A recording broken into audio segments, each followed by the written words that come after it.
चला तर मस्त टेस्टी असा मूग डाळीचा डाळ कांदा बनवणार आहोत। एकदम टेस्टी रेसिपी आहे। या पद्धतीने नक्की रेसिपी ट्राय करा। इथे कढई घेतलेली आहे। कढईमध्ये 4 ते 5 चमचे तेल टाकलेले आहे। तेल छान तापलं की त्याच्यामध्ये कट करून घेतलेले 2 कांदे टाकलेले आहे। ठेचलेल्या लसणाच्या 3-4 पाकळ्या टाकलेल्या आहेत। कढीपत्त्याची पानं टाकलेली आहेत। एक मोठ्या साईजचा टोमॅटो कट करून घेतला होता तो टाकलेला आहे। कोथिंबीर टाकलेली आहे। फोडणीमध्ये जर कोथिंबीर टाकली ना फार छान टेस्ट येते भाजीला।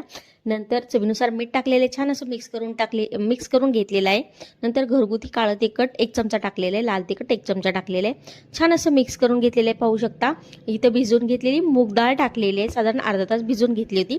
छान असं मिक्स करून घेतलेलं आहे। नंतर यावर झाकण ठेवलं आणि 10 ते 12 मिनिटं छान अशी शिजवून घेतलेली आहे। इथे पाहू शकता मस्त टेस्टी चमचमीत असा मूग डाळीचा डाळ कांदा बनवून तयार आहे। रेसिपी आवडली असेल तर चॅनलला नक्की सबस्क्राईब करा। व्हिडिओला एक लाईक नक्की करा। व्हिडिओ शेवटपर्यंत पाहिला त्याबद्दल थँक्यू।